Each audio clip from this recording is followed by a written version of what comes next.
नमस्ते बच्चों, welcome back to Rama teachers you. आज हम लोग हमारे केमिस्ट्री का क्लास 11th का structure of atom revision fourth video बनाने वाले हैं। ठीक है, हम लोगों ने थर्ड वीडियो में boundary surface diagrams for the s orbital तक हम लोगों ने समझ लिया था। We understood the boundary surface diagram. एक सेकेंड, अब हमें इस वीडियो में क्या करना है, इस वीडियो में हमें boundary surface diagram of P orbital और डी ऑर्बिटल भी देखना है। ठीक है, सो पी ऑर्बिटल के अंदर क्या होता है? Boundary surface diagram for 3 2p orbitals are given in the figure 2.15.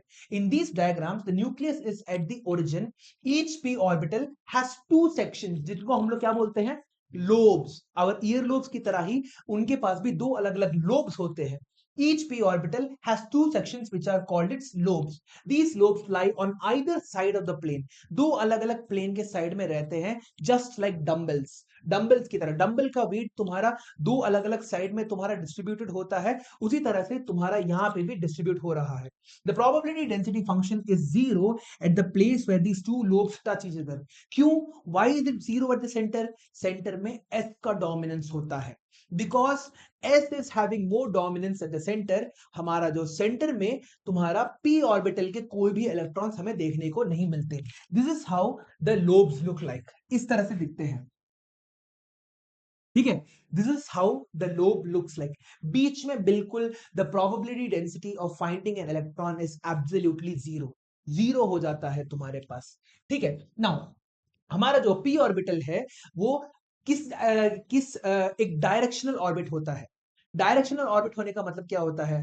Directional तुम्हारा ऑर्बिटल होने का मतलब क्या है? कि वो अपने आप को ओरिएंट करके रखता है along the x axis, y axis और जेड एक्सिस। जिस तरह से हमारे पास हमारे कोऑर्डिनेट सिस्टम में तीन अलग अलग एक्सिस आते हैं, this is the x axis, this is the Y axis and this is the z axis. तुम्हारा जो लोब्स होते हैं वो भी तुम्हारे इसी तरह से बनते हैं। ये पी ऑफ एक्स हो गया, ये पी ऑफ वाई हो गया, और ये तुम्हारा पी जेड हो गया। This is how it looks like, p x, P y and p z. So x y z have their territories on the three axis.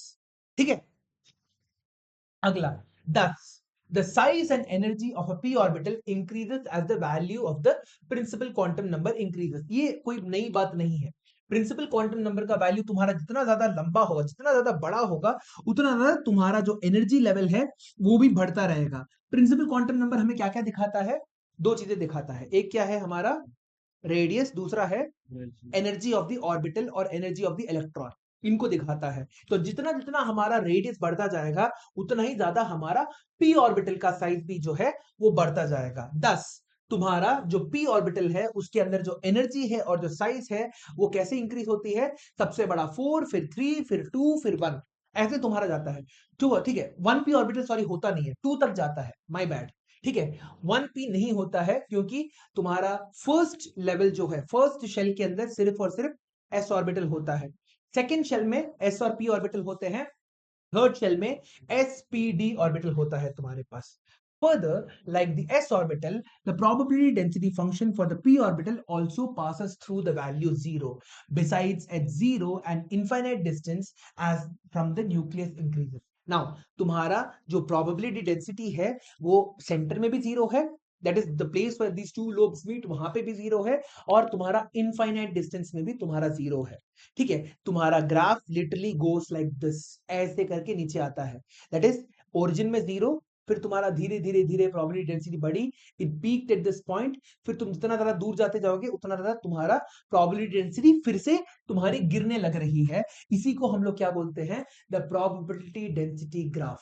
ठीक है, सो ये हमारा पी ऑर्बिटल हो गया, समझ में आ गया? So P orbital sorry P subshell has 3 orbitals, P x, P Y, P Z. ठीक है, इनका नंबरिंग कैसे होगा? -1 0 1। ठीक है, p x, P Y, P z तुम्हारा अगर 2p है तो -1 0 1 के बराबर हो जाएगा तुम्हारे पास। हाँ, नेक्स्ट आता है तुम्हारा डी ऑर्बिटल। डी ऑर्बिटल क्या होता है? The minimum value of principal quantum number needed for a d orbital is 3। तीसरे शेल में डी की शुरुआत होती है। पहले शेल में सिर्फ एस होता है, दूसरे शेल में एस और पी होते हैं, तीसरे शेल में एस पी डी होता है, और चौथे शेल में तुम्हारा एफ की शुरुआत होती है। तो तीसरे शेल में हमारा डी ऑर्बिटल निकल के आता है। इसकी वैल्यूज कहां से कहां तक होती है? -2, -1, 0, 1 और 2। और अगर इसे हम लोग वर्ड्स में बोलेंगे तो क्या बोलेंगे? D x y. एक ऐसा डी ऑर्बिटल जो तुम्हारे एक्स वाई प्लेन में दिखता है। डी वाई जेड प्लेन के लिए, डी एक्स जेड प्लेन के लिए, d x square minus Y square तुम्हारा एक्स स्क्वायर और वाई स्क्वायर के एक्सिस में, और तुम्हारा finally d z square. So these are the 5 orbitals of the d subshell. d subshell के 5 orbitals तुम्हारे ऐसे दिखते हैं। Now इनको अगर ड्रॉ करेंगे तो हमें क्या मिलेगा? So this will be double बोलते हैं, ठीक है। If the p orbital is known as a dumbbell, then the d orbital is known as a double shape. ये हो गया मेरा x, ये हो गया मेरा y. So this is the dxy. इसको हम लोग क्या बोलेंगे? dxy orbital. उसी तरह से तुम्हारे पास अगर ये है y z, तो ये हो जाएगा हमारा डी वाई जेड ऑर्बिटल, ठीक है। इसी तरह से हमारे पास डी एक्स जेड हो जाएगा, ये है x, ये है z, so this will become d x z. फिर उसके बाद तुम्हारा d x square minus Y square axis पे होगा, ठीक है। This is x, this is y, ये हो जाएगा d x square minus Y square, और फाइनली तुम्हारे पास आएगा तुम्हारा डी जेड स्क्वायर ऐसा, और बीच में एक रिंग लगा रहता है इसके, ठीक है। There is a ring around the d z square, d z square, ठीक है। ये हो गया तुम्हारा x, ये y एक्सिस हो गया, ये तुम्हारा x एक्सिस हो गया, और ये तुम्हारा z एक्सिस हो गया। इस तरह से तुम्हारे सारे के सारे ऑर्बिटल्स तुम्हें देखने को मिलते हैं। आई होप तुम्हें ये समझ में आ गया होगा। क्लियर है ये बात? आगे बढ़ते हैं। So what are the 5 orbitals of the d subshell? dxy, dyz, dxz, dx square minus Y square and dz square. Again यहां पे भी क्या हो रहा है? जहां पे तुम्हारे दो लोब्स मिल रहे हैं, बीच में तुम्हारी प्रोबेबिलिटी डेंसिटी क्या हो जा रही है? इट इज बिकमिंग जीरो हो जा रही है तुम्हारी प्रोबेबिलिटी डेंसिटी। क्लियर है ये बात? आगे बढ़ते हैं। नाउ बीच में जीरो हो रहा है, लेकिन डी जेड स्क्वायर में तो डी जेड स्क्वायर में भी जीरो है। देखो यहाँ पे एक रिंग बन रहा है तुम्हारा, बीच में स्टिल इट्स जीरो। इस रिंग के अंदर तुम्हें थोड़ा देखने को मिल रहा है, there is a ring here, this is not a circle, एक रिंग है यहाँ पे। एक ऑर्बिटल के बीच में, यहाँ पे एक गुब्बारा, यहाँ पे एक गुब्बारा, बीच में एक रिंग, स्टिल सेंटर में जीरो ही है, ठीक है। The probability of finding an electron in the centre of a d orbital will always be zero, ठीक है। समझ में आ गया ये? The 5 d orbitals are designated as dxy, dyz, dxz, dx square minus y square and dz square, and the energies are equal in each orbital. इसलिए इन्हें क्या कहा जाता है? Remember this term, degenerate. Degenerate orbitals का मतलब क्या है? ऐसे ऑर्बिटल्स जिनकी सभी की सभी जो एनर्जीज होती है सेम होती है, उनको हम लोग क्या बोलते हैं? Degenerate orbitals. The first 4 d orbitals have similar shape, but the shape of the fifth one, that is dz square, is different from the others or d orbitals having a higher energy level, that is 4d 5d also have shapes similar to 3d but have different energies and sizes. Again तुम्हारा principal quantum number जैसे जैसे बढ़ता जा रहा है, वैसे वैसे तुम्हारे डी ऑर्बिटल का शेप भी बढ़ता जा रहा है। तुम्हारी शुरुआत डी ऑर्बिटल की कहां से होती है? 3 से। 3 से तुम्हारा डी ऑर्बिटल की शुरुआत होती है। पहले में s, दूसरे में sp, तीसरे में spd, और फाइनली तुम्हारे चौथे में f शुरू हो जाता है, ठीक है। रिया, एनी डाउट्स यहां पे? नो डाउट्स ना? डी ऑर्बिटल के अंदर डीजेनरेट ऑर्बिटल्स याद रखना। Why are d orbitals known as degenerate orbitals? इसको ऐसे एक्सप्लेन करोगे। सबसे पहले देयर आर 5 टाइप्स। प्लीज कभी भी क्या बोलते हैं एक्सप्लेनेशन की शुरुआत आंसर से मत किया करो, एक छोटा सा इंट्रोडक्शन दो, ताकि तुम्हारा जो इन्विजिलेटर है वो समझ पाए कि तुम एक सीरियस स्टूडेंट हो, ठीक है। हाँ, ये अपने माइंड में ट्रेन करते रहो। Don't always give the final answer. शुरुआत ऐसे करो, the D orbital has 5, the d subshell has 5 orbitals. They are also known as double dumbbell shaped orbitals, ठीक है। और ये 5 orbitals are the dxy, dyz, dxz, dx square minus y square and dz square. Now these orbitals are basically placed along the axis, ठीक है। तुम्हारे दो अलग अलग एक्सिस के बीच में हमें देखने को मिलता है ये। नाउ इनको हम लोग डीजेनरेट इसलिए बोलते हैं बिकॉज ये सभी के सभी ऑर्बिटल्स की एनर्जी जो होती है एक समान होती है, all of them have the same amount of energy level. That is why they are known as degenerate orbitals. Class 12th में हम लोग इस degeneracy को ब्रेक करना सीखेंगे. In the chapter coordination compounds हम लोग इस डी ऑर्बिटल के जो डीजेनरेट फीचर है, हर एक ऑर्बिटल के पास सेम एनर्जी होती है, उसको तोड़ना सीखेंगे हम लोग. ठीक है. अगला, nodes and nodal planes. So node क्या होता है? एक ऐसा location around the atom, sorry around the nucleus of an atom, जहां पे तुम्हारे इलेक्ट्रॉन की फाइंड करने की प्रोबेबिलिटी जीरो हो जाती है, उसको हम लोग क्या बोलते हैं? A node. So a node and a nodal plane. Node क्या हो गया? एक पॉइंट हो गया. नोडल प्लेन क्या हो गया? एक सभी के सभी पॉइंट्स का एक culmination. So what is this? This is a plane surface. A plane surface containing various small dots. अलग अलग डॉट्स अगर एक ही कोप्लेनर हो, if all the dots are coplanar to each other, you get what? तुम्हें एक plane देखने को मिलता है. That is the difference between a node and a nodal plane. As we have discussed earlier, the place or the point where the radial wave function passes through the zero are called nodes or radial nodes.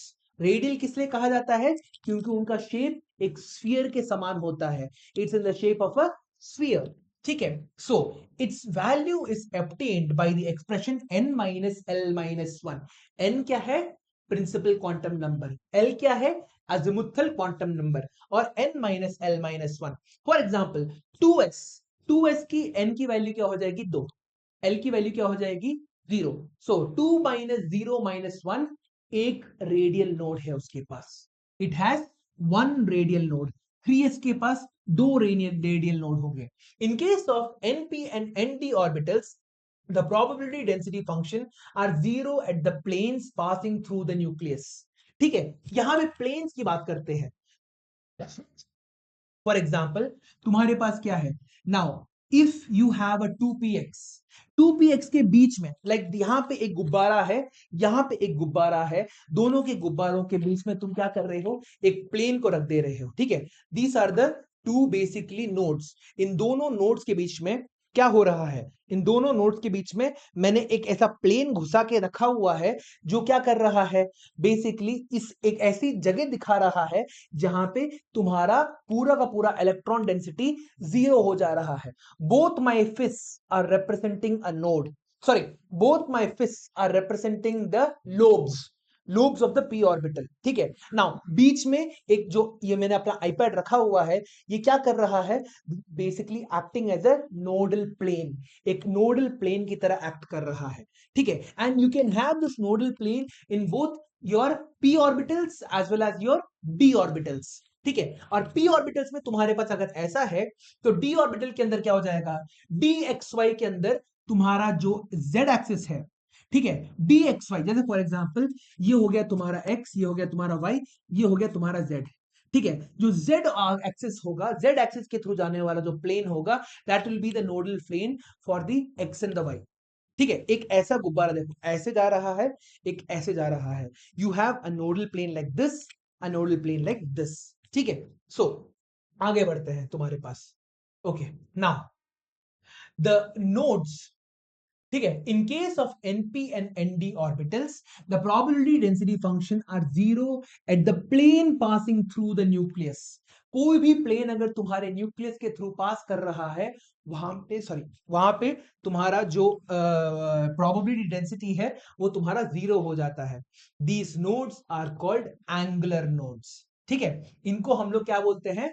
Angular nodes बोलते हैं. Why don't we call them radial nodes? Because they are not in the shape of a sphere. एक sphere के shape में नहीं होते ये लोग. ठीक है. That is why we don't call them radial nodes. एक प्लेन सरफेस होता है, प्लेन सरफेस होने के कारण हम उन्हें एंगुलर नोड्स भी बोलते हैं. ठीक है. These nodes are called angular nodes. For example pz orbital xy plane is the angular node, है ना. pz ऑर्बिटल के लिए xy प्लेन तुम्हारा एंगुलर नोड हो जाएगा. pxy के लिए क्या हो जाएगा? तुम्हारा px के लिए तुम्हारा एंगुलर नोड क्या होगा? The yz plane will become the angular node. तुम्हारा py के लिए कौन होगा? xz plane will be the angular node. ठीक है. Now for the dxy orbital, there are two nodal planes passing through the origin and bisecting the xy तुम्हारा plane containing the z axis. This is हाँ देखो देखो देखो यहाँ पे एक सेकंड दिखाता हूँ।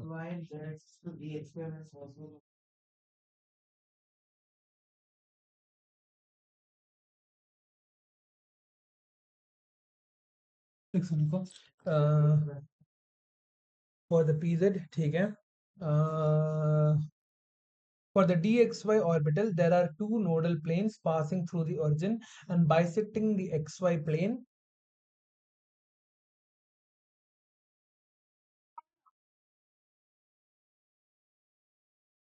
अच्छा गलत है बोला था मैंने ये।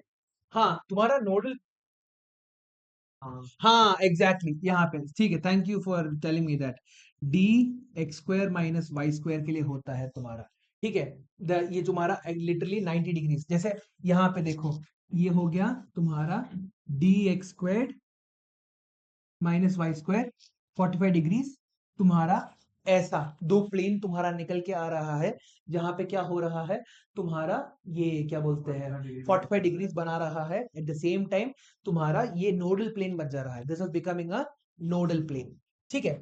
यहाँ पे तुम्हारा नोडल प्लेन क्या हो जाएगा, ये अगर मैंने this is the x axis and this is the Y axis, तो तुम्हारा X Z plane and the Y Z plane become the nodal axis. सोच के देखो यहाँ पे this is your X axis, so ये वाला प्लेन क्या हो जाएगा, this will be an X plane, ये वाला प्लेन क्या हो जाएगा तुम्हारा द वाई जेड प्लेन। तो dxy will have the xz plane and the yz plane as the nodal planes। समझ में आ गया, आगे बढ़ते हैं।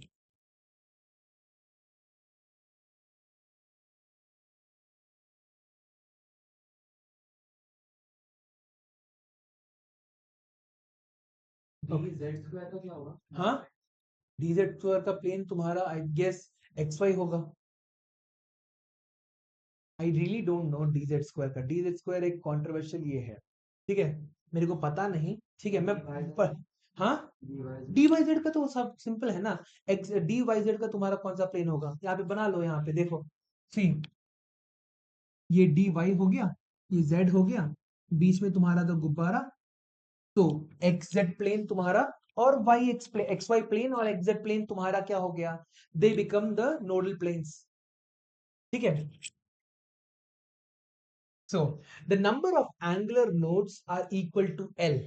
That is one angular node for the p orbital, two angular nodes for the d orbital and so on. L के बराबर होता है तुम्हारा, जो भी L की वैल्यू है तुम्हारा वो निकल के आता है। तो टोटल नंबर ऑफ नोड्स किसके बराबर हो जाएंगे, n माइनस वन के बराबर।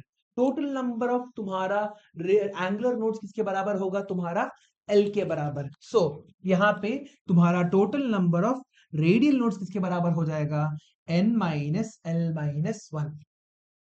जैसे फॉर एग्जाम्पल अगर तुम्हारे पास यहाँ पे मैंने दे रखा हुआ है 3D, ठीक है, 3D मतलब क्या हो जाएगा, how many nodes will it have, it will have 3D मतलब n minus one, that is तुम्हारा टू नोड्स होंगे, it will have n minus one मतलब दो नोड्स हो गए। अब इसके रेडियल नोड्स किसके कितने होंगे इसके पास,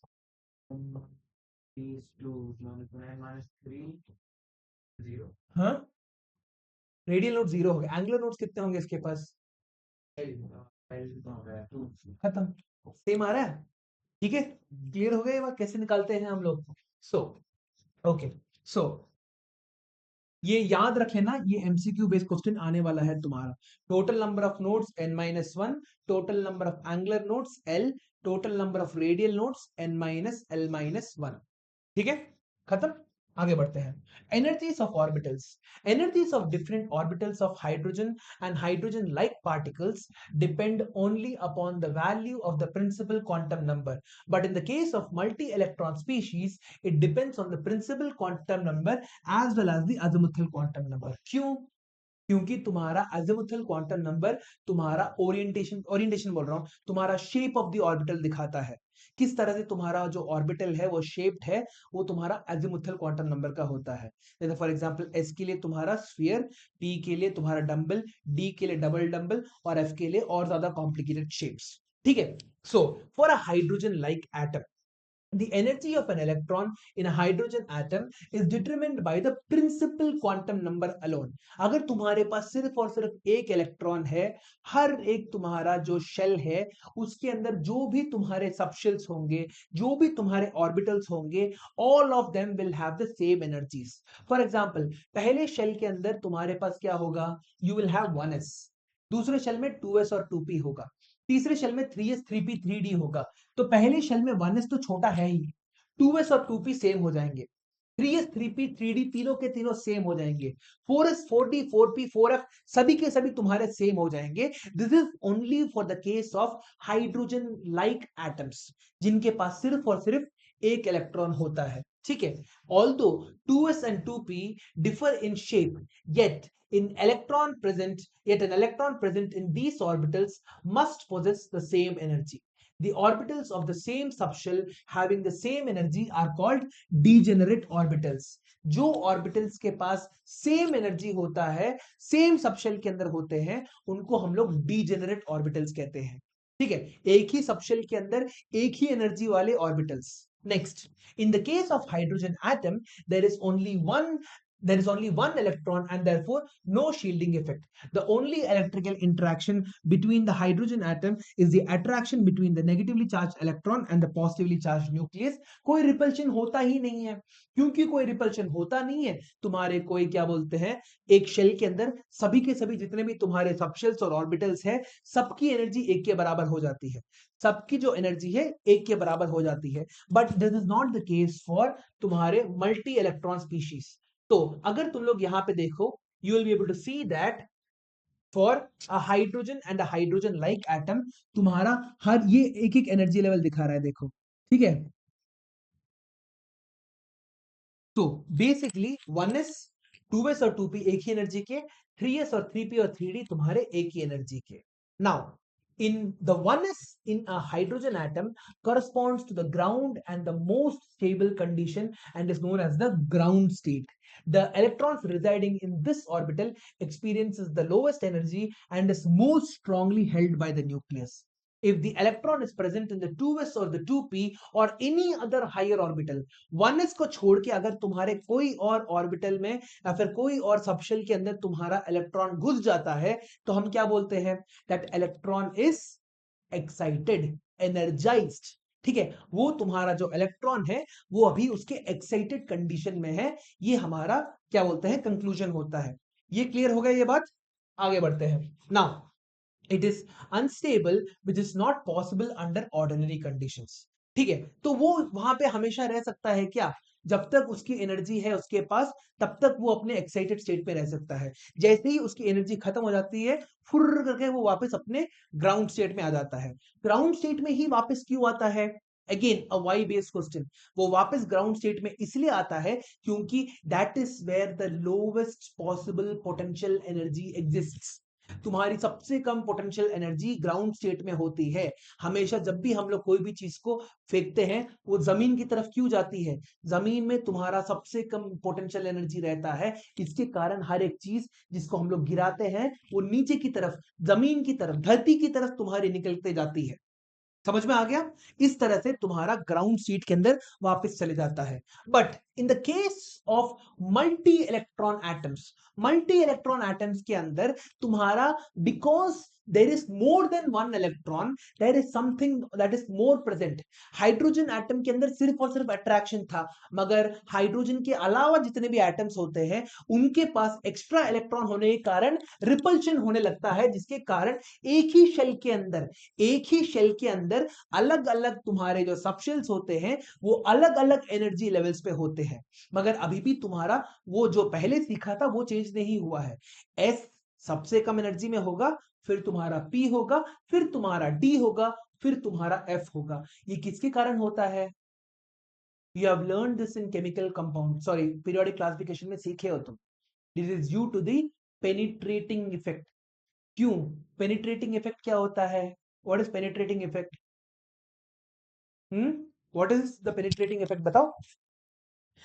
because see look at this, कोई भी शेल उठा लो, कोई भी शेल उठा लो, let us take the third shell. Third shell के अंदर कौन कौन से ऑर्बिटल्स है, एस पी डी, है ना, sp d तीनों के तीनों ऑर्बिटल्स है। s जो है तुम्हारे न्यूक्लियस के सबसे ज्यादा करीब है। इट इज बेसिकली पेनिट्रेट का मतलब क्या होता है, to be as deep as possible.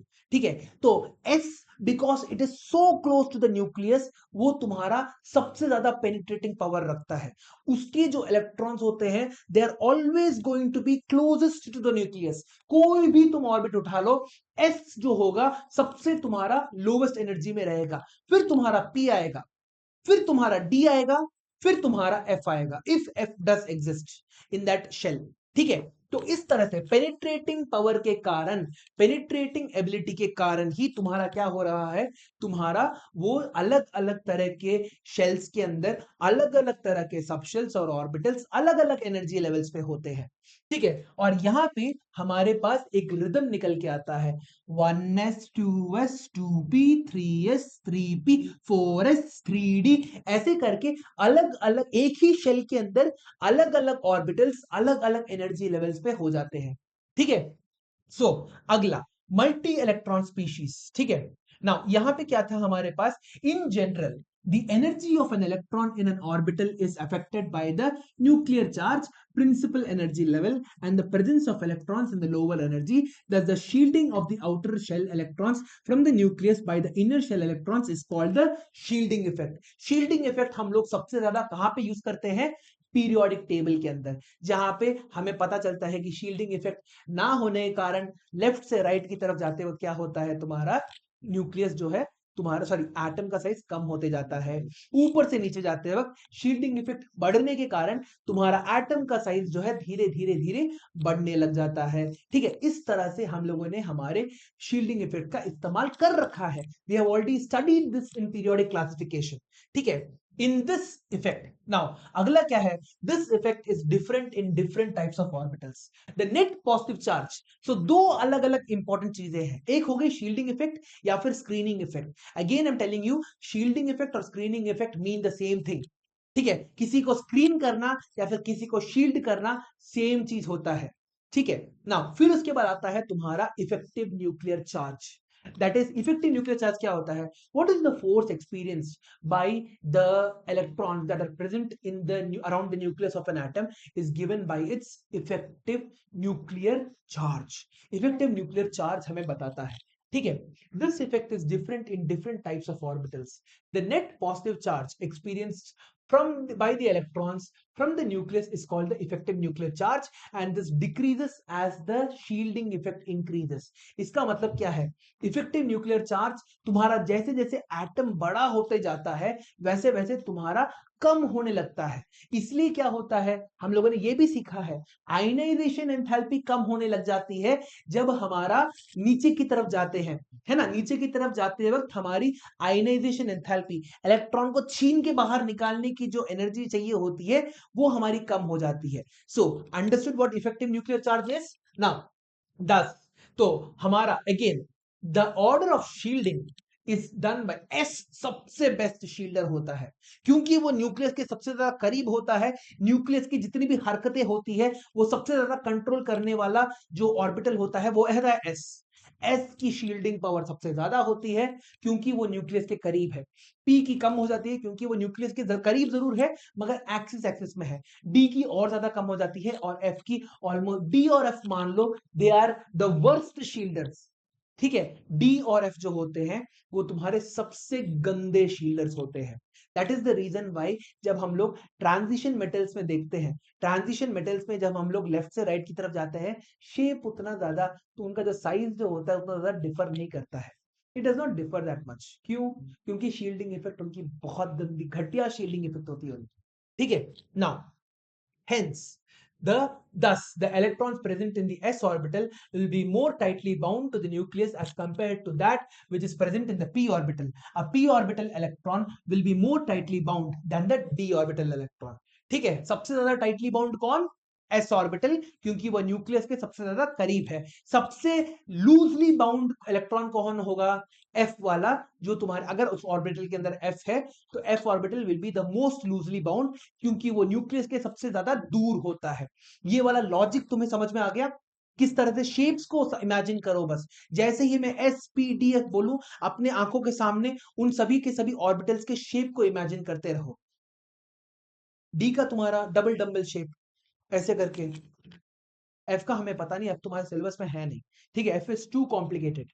ज्यादा शील्डिंग इफेक्ट उतना ज्यादा न्यूक्लियर चार्ज नहीं, जितनी ज्यादा शील्डिंग होगी उतना तुम्हारा न्यूक्लियर चार्ज कम हो जाएगा, इफेक्टिव न्यूक्लियर चार्ज जो है कम हो जाएगा। एग्जैक्टली क्योंकि दूरी बैठा रहा है ना, अंदर के इलेक्ट्रॉन्स बाहर के इलेक्ट्रॉन्स को धक्का मार मार के दूर कर रहे हैं by the process of repulsion, जिसके कारण क्या हो रहा है, डिस्टेंस कम हो जा रहा है। डिस्टेंस कम होने के सॉरी डिस्टेंस तुम्हारा बढ़ जा रहा है। जैसे जैसे डिस्टेंस बढ़ेगा, तुम्हारा जो फोर्स जो लग रहा है वो कम होते जाएगा, ठीक है। तो हाँ, उसमें वो गलत क्या डायग्राम बनाया है, F is greater than P the order of shielding also called in the case of orbital shielding, S तुम्हारा शील्ड करने में अच्छा है, S तुम्हारा टाइटली बाउंड है to the nucleus, but shield तो कर सकता है ना।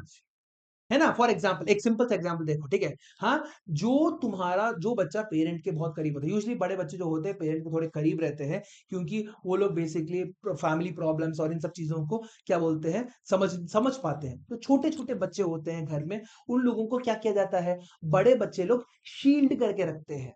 जैसे अगर कोई फाइनेंशियल क्राइसिस हो गया, मेडिकल इमरजेंसी हो गई, तो बड़ा बच्चा जो होता है वो क्या करता है, हर चीज हैंडल करता है, उसको सब कुछ बता दिया जाता है। छोटे बच्चों को जो जैसे 5 साल 10 साल के बच्चों को क्या बोलते हैं, शील्ड किया जाता है, ठीक है। इस तरह से समझ लो, तुम्हारा जो बड़ा बच्चा है वो क्या है, वो तुम्हारा इन सभी मैटर्स के लिए पेरेंट्स के साथ थोड़ा बहुत क्लोज रहता है, ठीक है, क्योंकि he has the maturity to handle these problems. तो फैमिली के अंदर जो प्रॉब्लम्स आते हैं उनको फेस करने के लिए उसके पास मैच्योरिटी रहता है। एस इलेक्ट्रॉन ऐसे ही काम करता है, तुम्हारे न्यूक्लियस के करीब है वो, ठीक है। और वो क्या कर रहा है, वो बाकी के इलेक्ट्रॉन्स को न्यूक्लियस की इस पावर से, इस बैड न्यूज से शील्ड कर रहा है, ठीक है। It is shielding the outer electrons. अंदर तो अच्छे से वो फिक्स्ड है, मगर बाहर के जितने भी इलेक्ट्रॉन्स हैं उनको वो बचाने की कोशिश कर रहा है। वही चीज पी भी कर रहा है। पी क्या कर रहा है, डी और एफ के जो तुम्हारे इलेक्ट्रॉन्स हैं उनको शील्ड करने की कोशिश कर रहा है। और डी किसको शील्ड करने की कोशिश करेगा, एफ को शील्ड करने की कोशिश करेगा। एक तरह से तुम जनरेशन वाइज बच्चों को देख सकते हो, इमेजिन कर सकते हो। सबसे छोटा बच्चा जो है, जो अब सबसे तुम्हारा क्या बोलते हैं, F is the smallest kid मान लो, F is the smallest kid, उसको हर कोई शील्ड करता है, क्योंकि उसकी पेनिट्रेटिंग पावर बहुत ज्यादा कम होती है, जिसके कारण every single other orbital is trying to shield the F orbital, ठीक है। अब ये ऐसे बोलने पर समझ में आ रहा है कि शील्डिंग इफेक्ट और पेनिट्रेशन कैसे देखा जाता है करके। आगे बढ़ते हैं। Hence the energy of the electrons in the s orbital will be lower than that of the p orbital, and for the p orbital it will be lower than that of d orbital, and so on। इस तरह से तुम्हारा energy जो है s के अंदर सबसे कम, f के अंदर सबसे ज्यादा होगा। आगे बढ़ते हैं, ठीक है।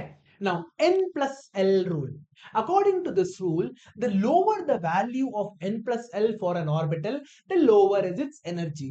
If for two orbitals the value of n plus l is the same, जिसकी n की वैल्यू ज्यादा होगी उसको हम लोग क्या बोलेंगे, ज्यादा एनर्जी में है बोलेंगे, है ना।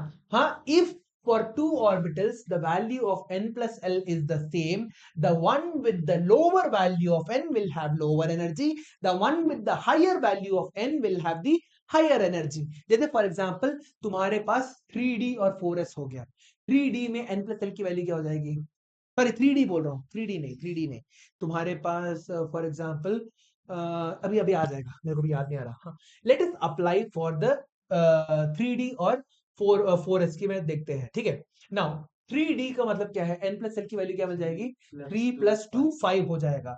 4s में क्या हो जाएगा, 4 प्लस 0 4। सो 4s की एनर्जी तुम्हारी 3D से क्या है, कम है। अंडरस्टूड। सो 4s तुम्हारा पहला फिल होगा, 3D तुम्हारा बाद में फिल होगा। इस प्रिंसिपल को हम लोग क्या बोलते हैं, द ऑफ बोर रूल, ठीक है। नाउ इक्वल हो गया, अगर दो n प्लस एल तुम्हारा इक्वल हो गया, जिसका दोनों के सेम तो प्रिंसिपल नंबर तो नहीं होंगे, ठीक है, जिसका प्रिंसिपल क्वांटम नंबर ज्यादा होगा वो ज्यादा एनर्जी में होगा, जिसका प्रिंसिपल क्वांटम नंबर कम होगा वो कम एनर्जी में होगा, ठीक है। नाउ अगला देखो, for example the 2s orbital of a hydrogen atom is greater than that of 2s orbital of a lithium atom and that I think I miss the line okay thus 4s orbital has a lesser energy than 3d and therefore it is filled first. Further, energy of orbitals in the same subshell decreases as the atomic number increases. एक ही shell के अंदर जैसे जैसे तुम्हारा atomic number बढ़ते जाता है तुम्हारी एनर्जी घटती क्यों जाती है? क्योंकि तुम्हारा इफेक्टिव न्यूक्लियर चार्ज बढ़ रहा है। ध्यान से सुनो इसको, ठीक है? एक ही शेल के अंदर जितने भी तुम्हारे ऑर्बिटल्स है वो सभी के सभी किसी को एक दूसरे को शील्ड नहीं कर पाते। तो एक पीरियड के अक्रॉस जब तुम्हारा शील्डिंग जीरो है, इफेक्टिव न्यूक्लियर चार्ज बढ़ रहा है, तो क्या होगा? तुम्हारा एटम छोटा हो जाएगा। छोटा होने का मतलब क्या है? Distance between the electron and the nucleus तुम्हारा घट गया। घटने के कारण क्या हुआ? एनर्जी तुम्हारी कम हो गई। ठीक है, एनर्जी तुम्हारी कम हो जाती है as the value of z increases. ठीक है, further the energies of orbitals in the same subshell decreases as the atomic number z increases. For example, energy of the 2s orbital of hydrogen atom is greater than that of the 2s of the lithium atom and that of lithium is greater than that of sodium. क्यों? क्योंकि तुम्हारा जो effective nuclear charge है वो बढ़ते जा रहा है, जिसके कारण तुम्हारा जो 2s सेम 2s ऑर्बिटल छोटा होते जा रहा है। जैसे जैसे हम लोग, इट्स नॉट लाइक हर एक एटम के अंदर जो तुम्हारा 2s ऑर्बिटल है सेम साइज का होगा। हर एक ऑर्बिटल के अंदर जैसे जैसे तुम्हारा वैल्यू ऑफ z बढ़ते जा रहा है तो 2s की वैल्यू भी कम होती जाएगी, कम होती जाएगी, कम होती जाएगी, कम होती जाएगी, कम होती जाएगी। It will become smaller and smaller as the atomic number keeps on increasing. Atomic number जितना बढ़ रहा है उतना ज्यादा इफेक्टिव न्यूक्लियर चार्ज बढ़ रहा है। इफेक्टिव न्यूक्लियर चार्ज बढ़ने के कारण इलेक्ट्रॉन्स और ज्यादा करीब आ जा रहे हैं। ठीक है, सो अलग अलग एटम्स के लिए तुम्हें पूछा जाएगा कि they will give you 5 atoms. ठीक है, अलग 5 अलग अलग एटम दिए रहेंगे और तुमसे बोला जाएगा इनमें से इनको अरेंज करो according to their P orbital. ठीक है, कि सबसे बड़ा पी ऑर्बिटल किसका होगा, सबसे कम पी ऑर्बिटल किसका होगा, उसके बेसिस पे तुम्हें अरेंज करना पड़ेगा। All you have to remember is atomic number के थ्रू उसे अरेंज कर दो और जिसका सबसे कम एटॉमिक नंबर होगा उसका एनर्जी लेवल ज्यादा बड़ा होगा क्योंकि उसकी ऑर्बिटल ज्यादा फैली रहेगी। जिसका एटॉमिक नंबर ज्यादा रहेगा उसका ऑर्बिटल साइज कम होगा, जिसके कारण उसकी एनर्जी लेवल कम हो जाएगी। Is this making clear? Is this making sense? Sense बना रहा है तो मैं कंटिन्यू करूंगा, वरना इसको फिर से रिपीट करने के लिए मैं तैयार हूं। सेंस फिर से रिपीट कर देता हूं, चलो ठीक है। तो हमने बोला क्या? वी सेड दैट कि हमारा जो p ऑर्बिटल है अलग अलग एटम्स के लिए तुम्हारे अलग अलग 2p ऑर्बिटल्स अलग अलग साइज में होंगे। ठीक है, अलग अलग सेम 2p ऑर्बिटल की बात कर रहे हैं in different different atoms. Different different atoms के अंदर p ऑर्बिटल का जो साइज है सेम होना जरूरी नहीं है। फॉर एग्जांपल हाइड्रोजन के अंदर तुम्हारा जो सॉरी हाइड्रोजन के अंदर जो तुम्हारा जो p ऑर्बिटल है, ठीक है, उसका साइज बड़ा होगा। आई एम सेइंग, जब मुझे सेइंग क्या बोलते, शेल्स है तुम्हारे पास, इलेक्ट्रॉन एक ही है। शेल्स तो हो सकते हैं, कितने भी शेल्स हो सकते हैं एक्साइटेड स्टेट में। सो हाइड्रोजन के अंदर जो 2p ऑर्बिटल है वो ज्यादा बड़ा रहेगा, हीलियम के अंदर कम हो जाएगा, लिथियम के अंदर और कम हो जाएगा, बेरिलियम के अंदर और कम हो जाएगा। साइज जो है कम होते जाएगा। क्यों? क्योंकि तुम्हारा इफेक्टिव न्यूक्लियर चार्ज बढ़ता जा रहा है। एटॉमिक नंबर Z जो है, जैसे जैसे तुम्हारे नंबर ऑफ प्रोटॉन्स बढ़ते जा रहे हैं वैसे वैसे तुम्हारा इफेक्टिव न्यूक्लियर चार्ज बढ़ते जा रहा है। तो एक ही ऑर्बिटल को तुम और ज्यादा कस के पकड़ रहे हो। ठीक है, एक तरह से ये समझो, जब तुम 5 साल के थे, जब तुम्हारे पास पहली बार क्रिकेट बैट आया था, कितने जोर से पकड़ पा रहे थे? हाँ, तुम्हारा बैट तुम्हारे वेट का आधा के आधा वेट होगा, है ना? मगर जैसे जैसे तुम बढ़ते गए तुम्हारा क्या हुआ? तुम्हारा बैट आसानी से पकड़ने लगे। व्हेन यू रीच्ड 15 एंड 16 तुम्हारे लिए bat just became a part of your extension. It is the same bat, bat same है, मगर पकड़ने का ढंग कैसे चेंज हुआ? As you became more and more powerful वो बैट तुम्हारे हाथ में आसानी से फिट होने लगा। हाँ, it started fitting your hand, you started exerting more force. Bat पहले तुम पे फोर्स लगा रहा था, अब तुम बैट को फोर्स लगा के you are able to play that shot. ठीक है, यही चीज हो रही है। जैसे जैसे हमारा एटॉमिक नंबर बढ़ते जा रहा है, वही सेम ऑर्बिटल जो है छोटा होते जा रहा है। क्यों छोटा हो रहा है? क्योंकि उसके ऊपर जो इफेक्टिव न्यूक्लियर चार्ज लग रहा है वो उस ऑर्बिटल को कम कर रहा है। It is reducing the size of the orbital, जिसके कारण क्या हो रहा है, एनर्जी भी तुम्हारी कम होती जा रही है। जितना साइज कम होगा ऑर्बिटल का, उतनी ही तुम्हारी उसकी एनर्जी भी कम होती जाएगी। फॉर एग्जाम्पल, तुम्हारा हाइड्रोजन का जो 2p ऑर्बिटल है will be at a higher energy level compare to that of lithium, compare to that of sodium, compare to that of magnesium. इन सब के केसेस पे तुम्हारा हाइड्रोजन का, क्योंकि सबसे ज्यादा फैला हुआ है, सबसे ज्यादा फैला हुआ 2p ऑर्बिटल तुम्हें हाइड्रोजन के अंदर देखने को मिलता है। इसके कारण क्या होता है, उसकी एनर्जी लेवल सबसे ज्यादा होगी। सबसे दूर होने के कारण, न्यूक्लियस से सबसे ज्यादा दूर होने के कारण उसके ऊपर जो एनर्जी लेवल है सबसे ज्यादा होगी। अब समझ में आया? पक्का? इसको एक और बार रीड कर लेना। रिया, डिड यू अंडरस्टैंड दिस? पक्का? क्लियर है 100%? ओके चलो। इफेक्टिव न्यूक्लियर चार्ज किसके लिए? इफेक्टिव न्यूक्लियस चार्ज तुम्हारे एटॉमिक नंबर पे डिपेंड करता है। That's it. क्यों? अरे जितने नंबर ऑफ प्रोटॉन्स बढ़ेंगे उतना ही ज्यादा तुम्हारा, क्या बोलते हैं, रिपल्शन, तुम्हारा जो अट्रैक्टिव फोर्स है बढ़ेगा। What is happening?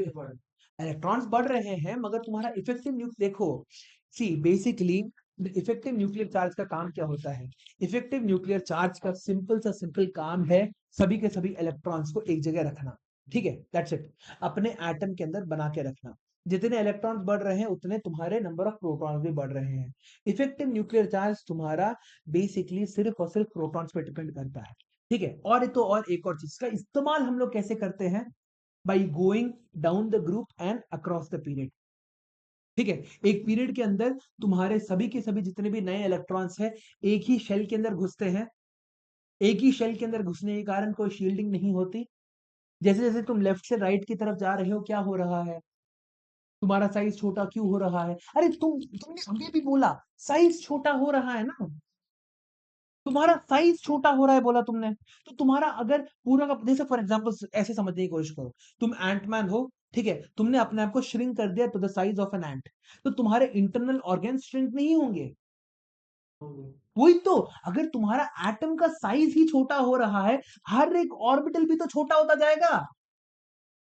नहीं समझ में आया? अब समझ में आ गया ना? जब तुम्हारा एंटमैन इतना बड़ा और इतना छोटा हो रहा है, his orbital size is also reducing, है ना? His internal organs are also shrinking. ऐसा तो नहीं है कि दिल उतना बड़ा ही है मगर पूरी की पूरी शरीर छोटी हो गई, नहीं।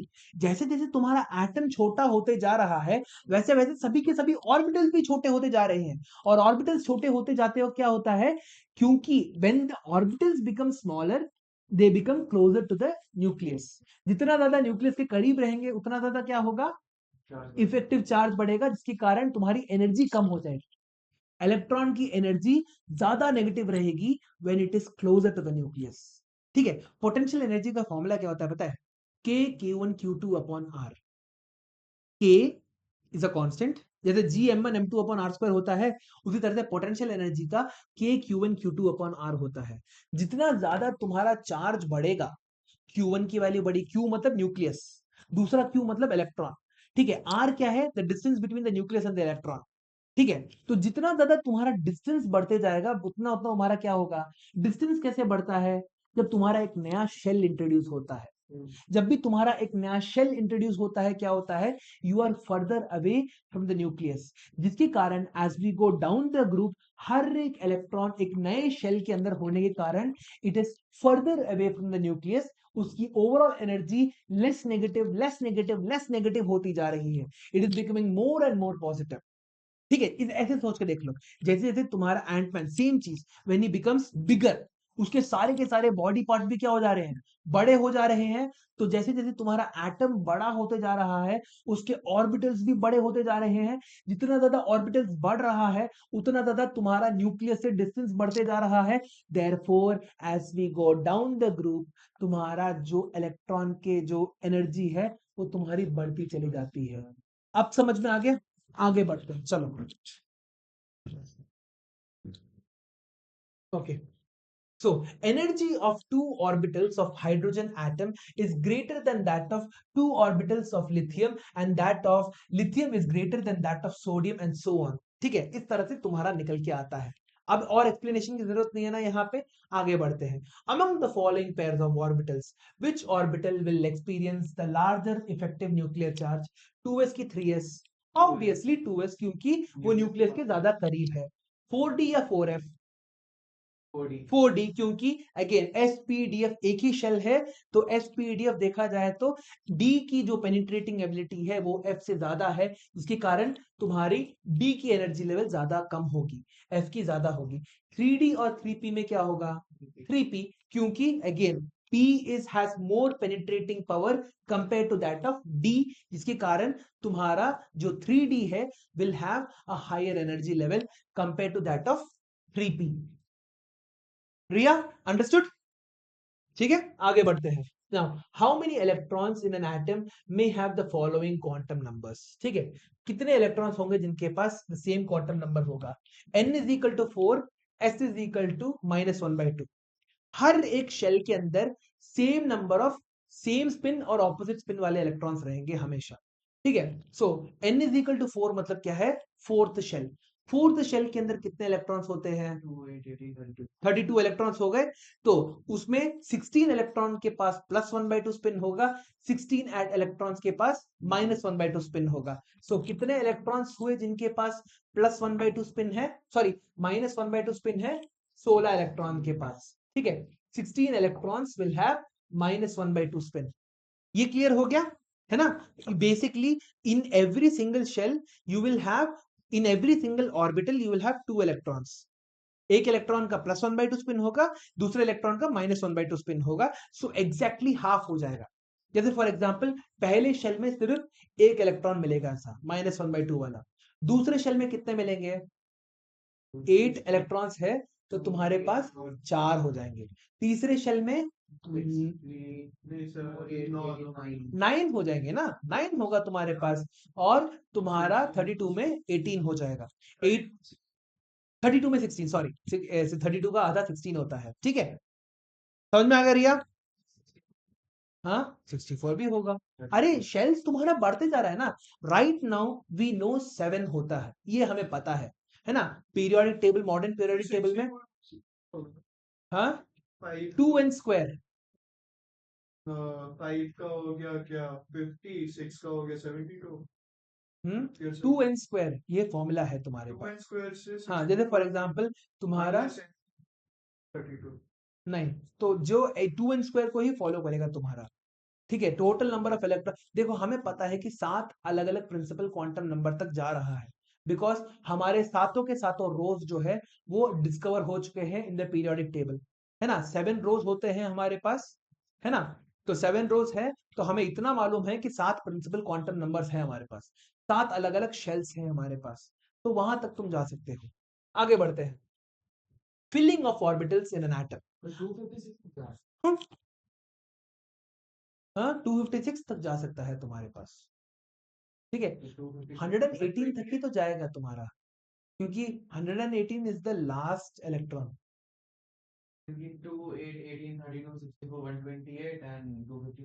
256 जा सकता है, मगर तुम्हारे पास सिर्फ और सिर्फ 118 ही तो है. आखिरी इलेक्ट्रॉन जो हम लोगों ने ढूंढा है सिर्फ 118 है, तो 118 अगर उसका एटॉमिक नंबर है तो 118 इलेक्ट्रॉन्स ही होंगे उसके पास. तो लास्ट 6 तक ही जाएगा. 7 तक जा तो रहा है. देखो hydrogen, lithium, beryllium, lithium, sodium, magnesium, rubidium, caesium, francium. हाँ 7 में जा रहा है. 7 तक जा रहा है. तो मैं देखता हूँ कुछ ना कुछ, मेरे को I think I am missing something. ठीक है, of principle. According to this principle, in the ground state of an atom, the orbitals are filled in increasing order of their energy levels. That is, the first electron occupies that orbital which has a lower energy level. जिसकी सबसे कम energy level होती है वो पहले fill होता है, और बाद में तुम्हारे धीरे धीरे करके फिल होते जाते हैं. हम सबको पता है हर एक एटम के अंदर the lowest energy level possible is 1s. तो तुम्हारा 1s सबसे पहले फिल होगा, फिर 2s 2p, फिर 3s 3p, फिर 4s, फिर 3d. इस तरह से तुम्हारे सारे के सारे फिल होते जाएंगे. ठीक है. आरा तुमने एक ट्रिक बनाया था ना, इसके लिए क्या था? 1s 2s 2p 3s 3p 4s 3d 4p 4f 4f 5s 5 एक नंबर समझ में नहीं आया क्या बोला फिर से जैसे 1s हो गया, हाँ हाँ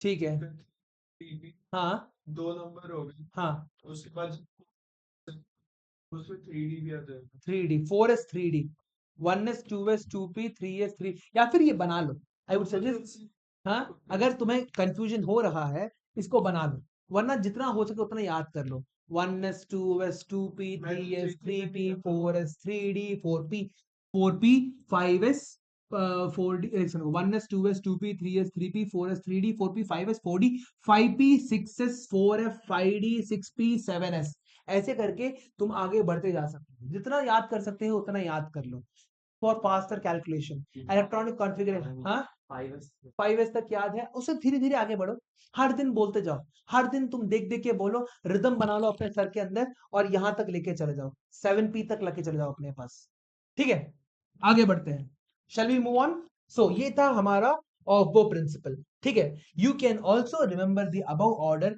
bye using the method given in the following figure Starting from the top, the direction of the arrows shows the filling from top to bottom. ऊपर से नीचे तक कैसे फिल होना है ये हमें दिखा रहा है अगला क्या है हमारे पास ऑफबो प्रिंसिपल के बाद कौन आता है हमारा Pauli's exclusion principal Pauli's exclusion principal बस इतना बता रहा है कि कोई भी इलेक्ट्रॉन के चारों क्वांटम नंबर सेम नहीं होंगे ठीक है सारे के सारे इलेक्ट्रॉन हर जितने भी इलेक्ट्रॉन्स हैं तुम्हारे पास no two electrons will have the same set of 4 quantum numbers कुछ ना कुछ तो अलग होगा ही होगा एग्जैक्टली प्रिंसिपल क्योंकि देखो तुम्हारे पास कोई भी ऑर्बिटल उठा लो ठीक है तुमने 3D ऑर्बिटल तक उठा लिया 3D मतलब क्या है तुम्हारे पास प्रिंसिपल क्वांटम नंबर इज 3 फिर उसके बाद तुम्हारा azimuthal quantum number is D ठीक है फिर उसके 1 2 होगा ना, 3D बोला डी 0 1 हाँ ठीक है सॉरी 2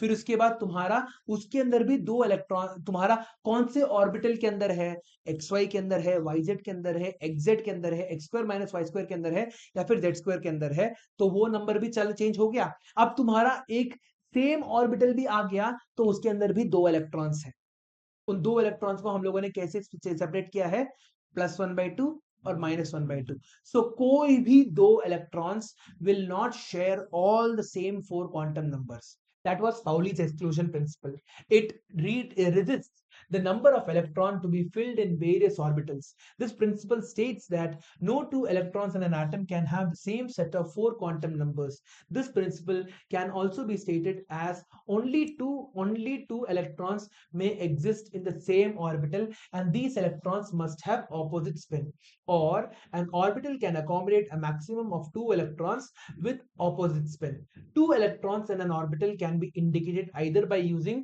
up down या फिर down up ठीक है तुम ऐसे नहीं लिख सकते both the electrons cannot have the same spin ऊपर मतलब +1/2 नीचे मतलब -1/2 एक तुम्हारा +1/2 होना चाहिए दूसरा तुम्हारा -1/2 होना चाहिए both of them must have opposite spin एक क्लॉकवाइज स्पिन में होना चाहिए दूसरा तुम्हारा एंटी क्लॉकवाइज स्पिन में होना चाहिए सो any two electrons can have at most 3 quantum numbers the same ठीक है 3 quantum numbers max to max same हो सकता है चौथा वाला तो चेंज होगा ही होगा स्पिन क्वांटम नंबर उसे चेंज कर देगा ठीक है सो एट मैक्स ये याद रखना एसोसिएशन रीजनिंग में एक क्वेश्चन है at max you can have three quantum numbers the same any two electrons can at most share 3 quantum numbers but चौथा क्वांटम नंबर अलग होगा ही होगा this is known as Pauli's exclusion principle ठीक है it means that if two electrons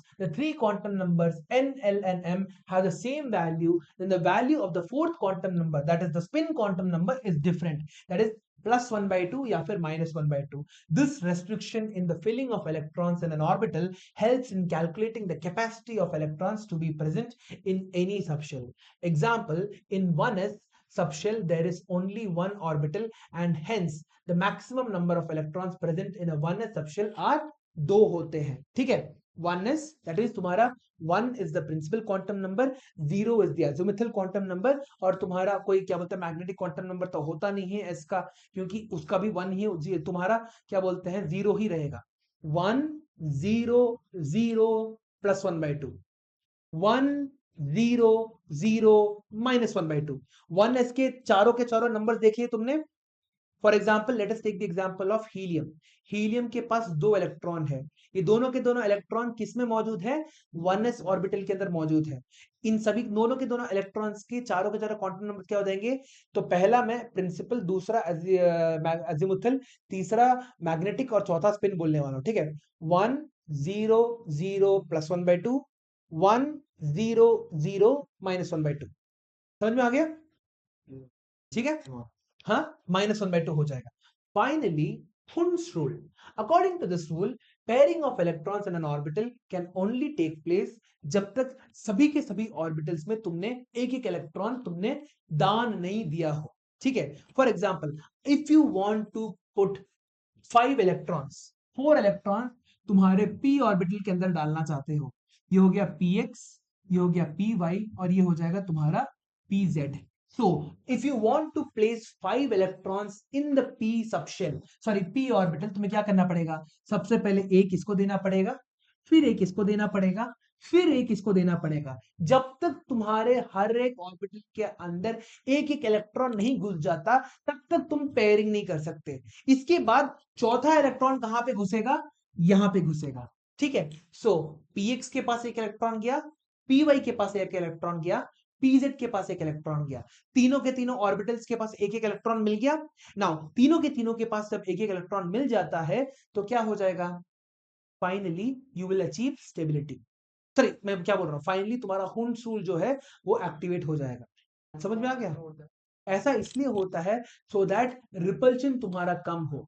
you why do we have, why is there the orbital structure in the first place, so that हम लोग repulsion को understand कर पाए। दो electrons के बीच में कितना रिपल्शन हो रहा है, इसी को अंडरस्टैंड करने के लिए ही हम लोग ऑर्बिटल थ्योरी लेके आए थे, ठीक है। नाउ अब यहां पे क्या हो रहा है, अगर तुम्हारे पास 3 अलग अलग ऑर्बिटल्स है, ये तीनों के तीनों ऑर्बिटल्स एक दूसरे के बहुत बहुत दूर रहेंगे।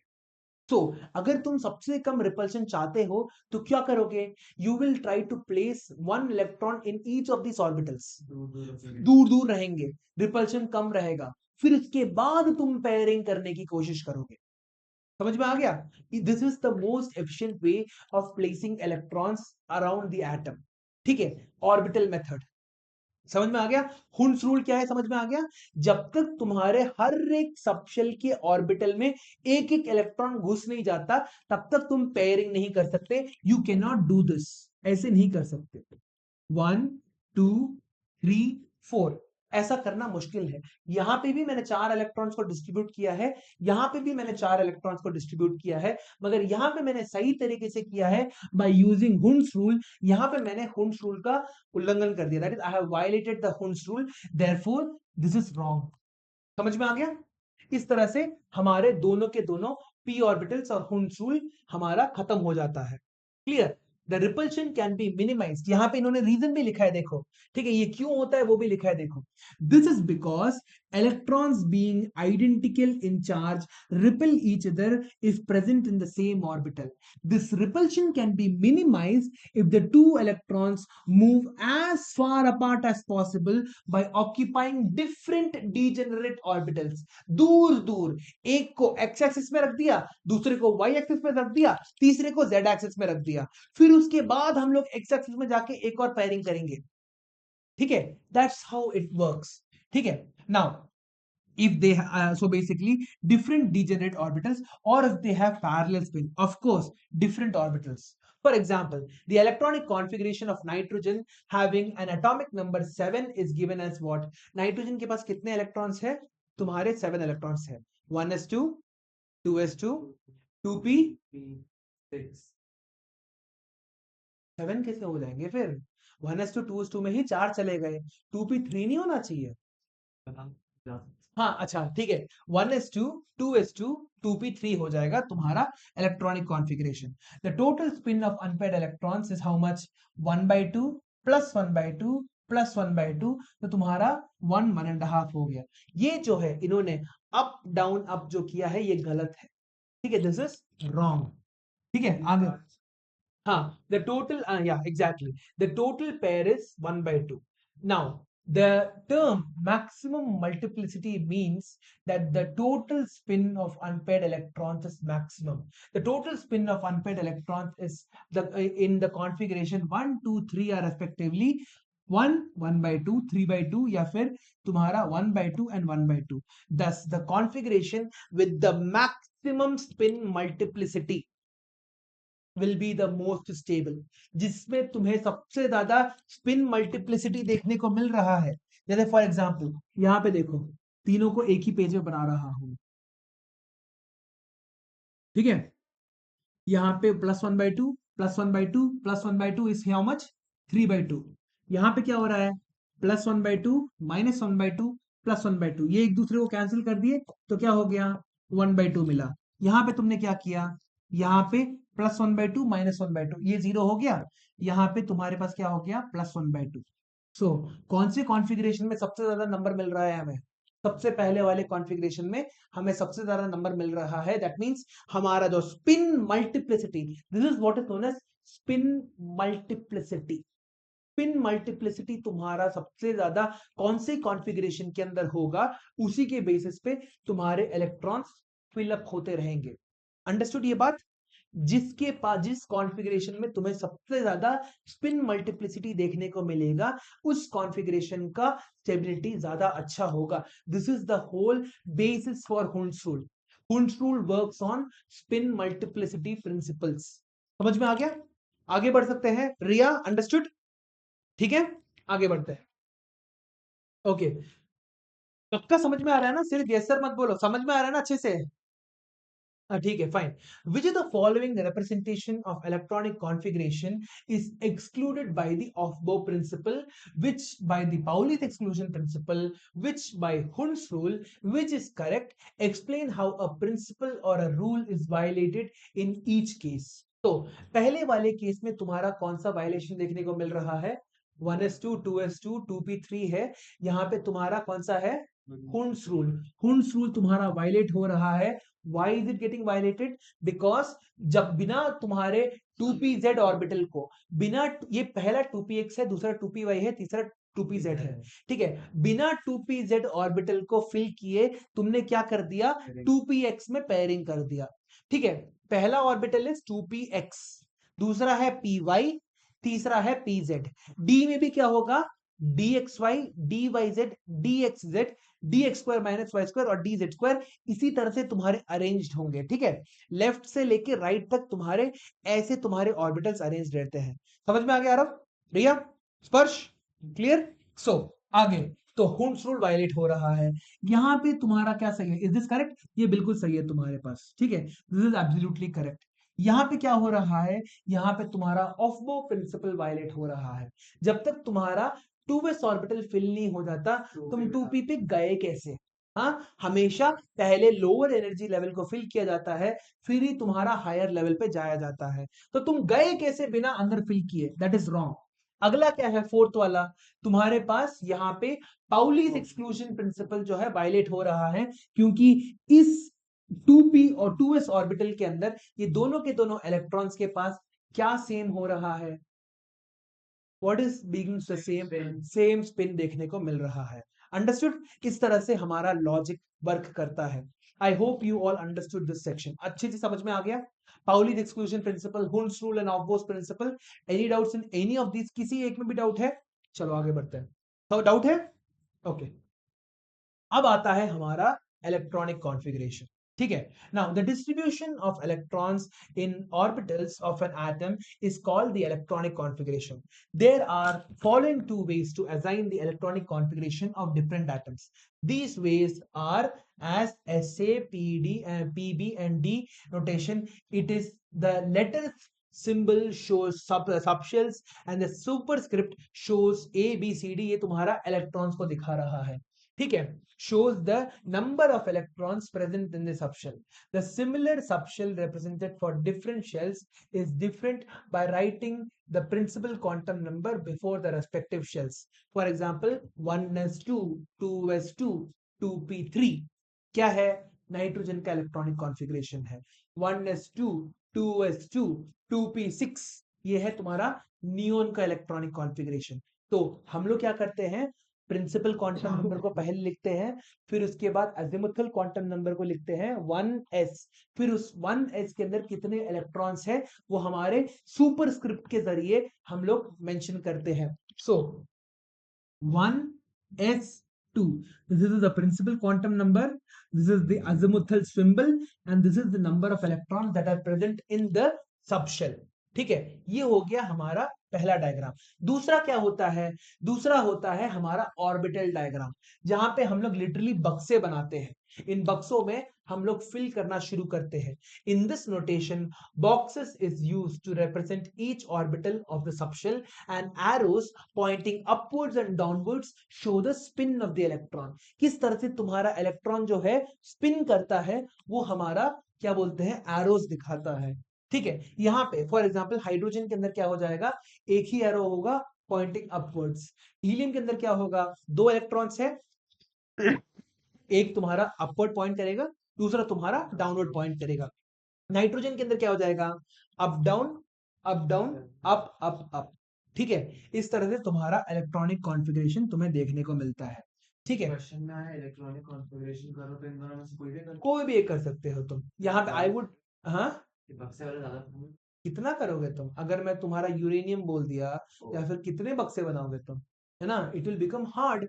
तो हमारा जो इलेक्ट्रॉनिक कॉन्फ़िगरेशन है that provides us a lot of advantages. हम लोग आधे से ज्यादा को तो क्या बोलते हैं, सिर्फ और सिर्फ आर्गन 18 करके लिख सकते हैं, हमें उतना भी लिखने की जरूरत नहीं है।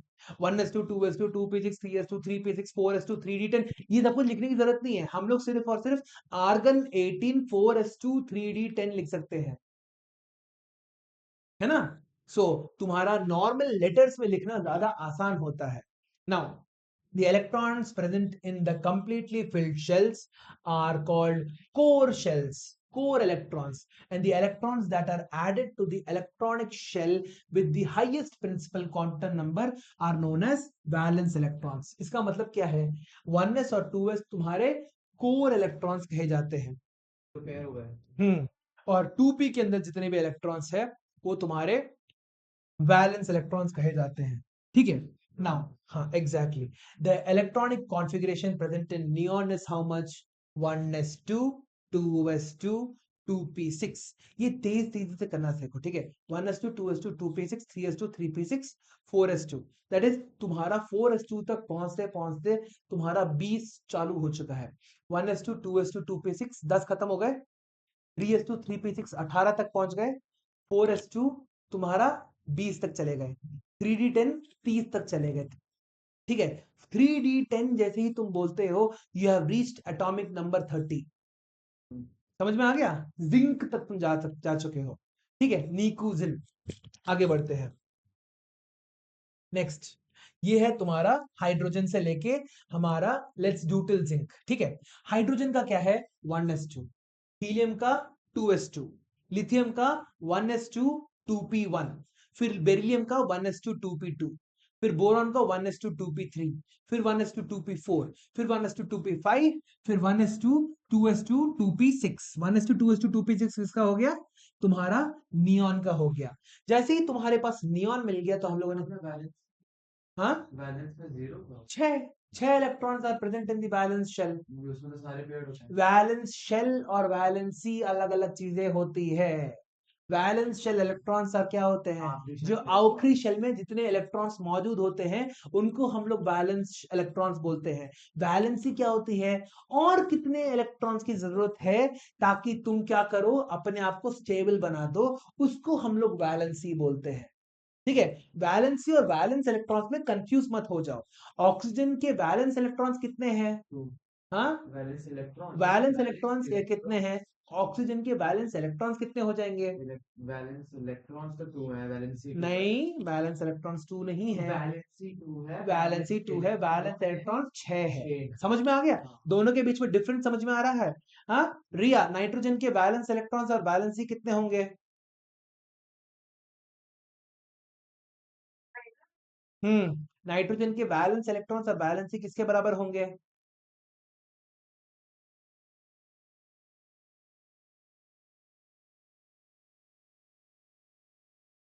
कितने और इलेक्ट्रॉन चाहिए उसे? 3, एग्जैक्टली। वैलेंसी वैलेंसी तुम्हारी 3 हो गई। ठीक है, कैल्शियम का बताओ। दो से दो चाहिए और उसके 6, हाँ 6 वैलेंस इलेक्ट्रॉन्स है उसके पास। 2 8 and 6 हाँ, वैलेंस इलेक्ट्रॉन्स कितने होंगे? आउटर मोस्ट वैलेंस इलेक्ट्रॉन्स 6 कैसे हो रहे हैं? अरे अरे, कैल्शियम तीसरे शेल के अंदर आता है, वैलेंस इलेक्ट्रॉन से 2 ही है ना, वैलेंसी भी उसकी 2 हो जाएगी यार। ठीक है, ठीक है, तुम्हारा आर्गन तक तुम्हारा NH2 क्या बोलते हैं, नियॉन 3s2 3p6 तक चला गया। फिर उसके बाद हम लोग क्या करेंगे, आगे जो भी कंटिन्यूएशन है वहां पे आर्गन का इस्तेमाल करेंगे। आर्गन 18 4s2, ये लिखना मत भूलना, ठीक है? यहाँ पे सिर्फ और सिर्फ नियॉन नहीं लिखा जाता, नियॉन तुम्हारा यहाँ पे 10 लिखा जाता है, ठीक है? हाँ, नियॉन 10, फिर उसके बाद आर्गन, ऐसे आर्गन तुम्हारा 18। आई डोंट नो इन्होंने यहाँ पे क्यों नहीं लिखा है आर्गन 18 4s1, आर्गन 18 4s2, ये हो गया तुम्हारे कैल्शियम के लिए। Argon 18 4s2 is for calcium. फिर उसके बाद तुम्हारा यहाँ पे आर्गन 18, फिर तुम्हारा डी शुरू हो जाता है, ठीक है? अभी तक तो हमारे पास सिर्फ और सिर्फ helium, neon, argon, krypton, xenon, रेडन 6 ही है हमारे पास, ठीक है? आगे बढ़ते हैं, ठीक है? तो यहां से लेके यहां तक सारे के सारों को याद करने की कोशिश करो, ठीक है? इलेक्ट्रॉनिक कॉन्फ़िगरेशन कॉन्फिडेंटली लिखना सीखो, ठीक है? स्पेशली तुम्हारे यहाँ पे देखो, फिर से मैं बोल रहा हूँ, इलेक्ट्रॉनिक कॉन्फ़िगरेशन पूछा और इसको अगर ऐसे करके आर्गन ऊपर 18 लिख दिया। हाँ नहीं, आर्गन के पूछा है तो क्या करोगे, नियॉन तुम्हारा, फिर इसके बाद हाँ प्रीवियस यूनिट गैस पे जाओ, यहाँ पे ये तो लिखा है देखो, आर्गन के लिए क्या है, नियॉन 3s2 3p6, ठीक है?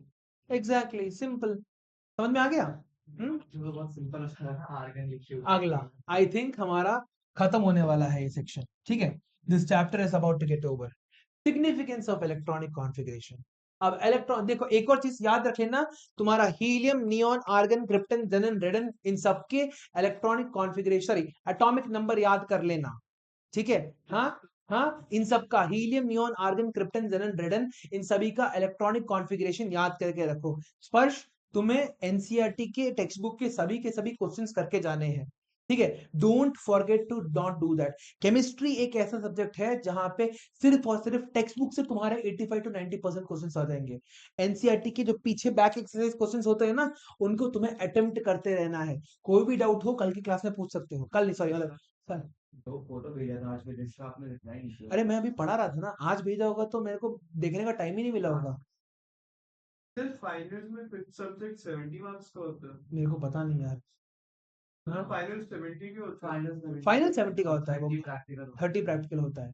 बोर्ड्स की बात है, मैथ्स तुम्हारा 80 का होता है, मगर मैथ्स 80 का, प्रैक्टिकल नहीं होता है। मैथ्स का प्रैक्टिकल होता है, होता है। होता है। 80 मार्क का आता है तुम्हारा, और बाकी का जो 20 नंबर होता है वो प्रैक्टिकल होता है तुम्हारा। प्रैक्टिकल 10 का होता है, 10 का मैथ्स का प्रैक्टिकल होता है, इट्स स्ट्रेंज। तुम्हें क्या बोलते हैं? चलो आगे बढ़ते हैं, ठीक है? Significance of electronic configuration. Now, the modern approach to chemistry depends almost entirely on the electronic configuration. It helps us to explain the following: two or more atoms combine to form molecules. ठीक है, Dalton ये कर नहीं पाया था। Two the same elements are metals while others are non-metals. Some elements like helium and argon do not react with anybody because ये सारे के सारे इंफॉर्मेशन हमें कहाँ से मिल रहा है, हमारे इलेक्ट्रॉनिक कॉन्फ़िगरेशन से ही हमें मिल रहा है, ठीक है? For example, outer most electronic configuration तुम्हारे नोबल गैसेस का भरा हुआ होता है ना, 1s2 2s2 2p6 3s2 3p6 तुम्हारा पूरा का पूरा हमेशा भरा हुआ रहता है, जिसके कारण तुम्हारा वो कभी किसी के साथ रिएक्ट नहीं करते। नाउ अब आता है हमारा जो सबसे I think MCQ based topic जो होता है, उसमें आते हैं। तुम्हारा आता है half filled and completely filled stability. ठीक है, most of the atoms follow the basic rules to write their electronic configuration. However, in certain elements such as copper and chromium में हम लोगों ने क्या किया? This is your chromium and this is your copper. क्योंकि हमारे पास क्या था? 4s1 3d5 लिखा हम लोगों ने क्रोमियम के लिए। क्यों? क्योंकि तुम्हारा यहाँ पे d5 जो था, दोनों के दोनों तुम्हारे हाफ फिल्ड हो जा रहे थे यहाँ पे। और कॉपर में क्या लिखा हम लोगों ने? 4s1 3d10, दैट इज एक इलेक्ट्रॉन तुम्हारा 4s से 3d की तरफ जंप कर जाता है। सबसे पहले ये समझते हैं कि जंपिंग होता ही क्यों है। Why are they able to jump? क्योंकि इनकी जो एनर्जी लेवल्स होती है अप्रोक्सीमेटली द सेम होती है। 4s और 3d have almost the same energy level. यहाँ पे ये वाला इमेज में देखो, यहाँ पे देखो।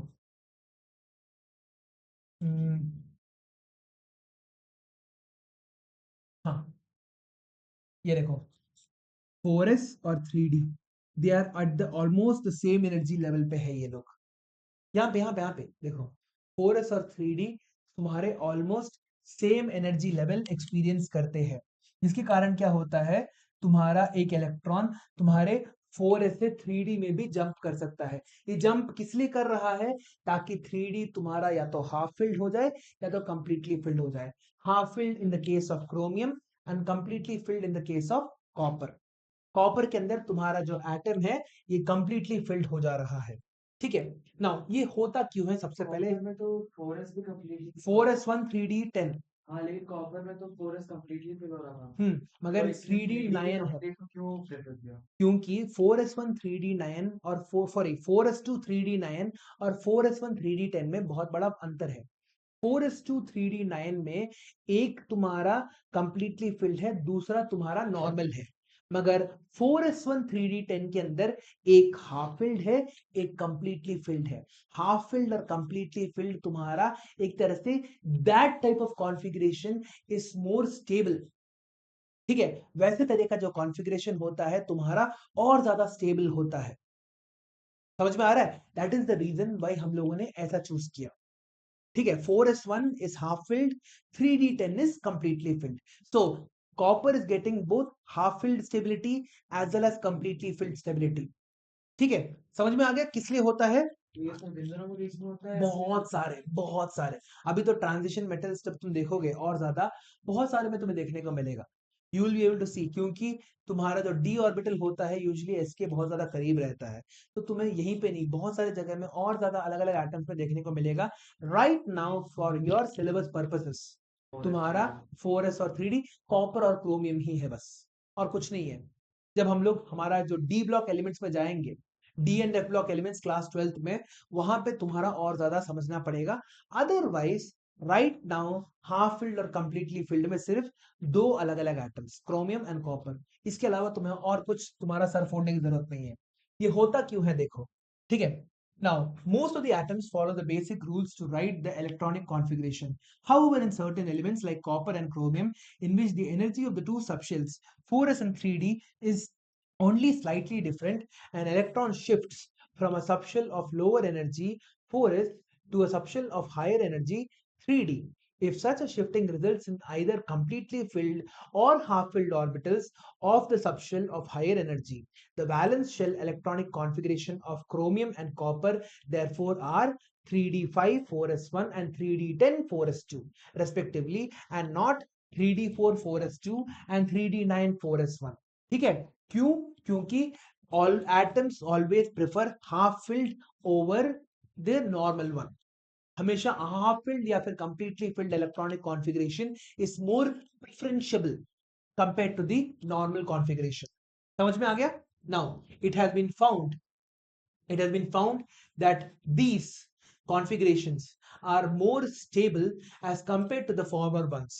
The more stability of a completely filled and completely half filled subshell is because of the following reasons. सबसे पहला क्या है? Of course our symmetry. Symmetry का मतलब क्या है? जितना अच्छे से तुम्हारा इलेक्ट्रॉन तुम्हारे एटम के अराउंड डिस्ट्रीब्यूटेड रहेगा, उतना ज्यादा कम रिपल्शन रहेगा. The lesser the repulsion you have, the more stable the atom is. ठीक है, we know that symmetrical structure is more stable. The completely filled और the half filled subshell, because of their symmetrical distribution of electrons in them, are more stable. In this case, same subshell here 3D, the energy of the electron is equal, but their spatial distribution is different. As a result of shielding effect is less, and the electrons are more strongly held by the nucleus. दूसरा क्या है? Exchange energy. Presence of two or more electrons having the same spin in the degenerate orbitals of a subshell also contribute towards stability. These electrons tend to exchange their position, and the energy released because of this exchange is called exchange energy. इसको ध्यान से समझने की करो. exchange energy का मतलब क्या होता है? Presence of two or more electrons having the same spin in the degenerate orbitals. What are degenerate orbitals? Orbitals having the same energy. Exactly. Degenerate orbitals of a subshell also contribute towards stability. ठीक है, जितने ज्यादा single same direction में rotating करने वाले तुम्हारे जो electrons होंगे, उनके कारण क्या होगा? स्पिन मल्टीप्लिसिटी बढ़ेगा. स्पिन मल्टीप्लिसिटी बढ़ने के कारण स्टेबिलिटी भी तुम्हारी बढ़ती चली जाएगी. ठीक है, these electrons tend to exchange their positions, and the energy released because of this exchange is called exchange energy.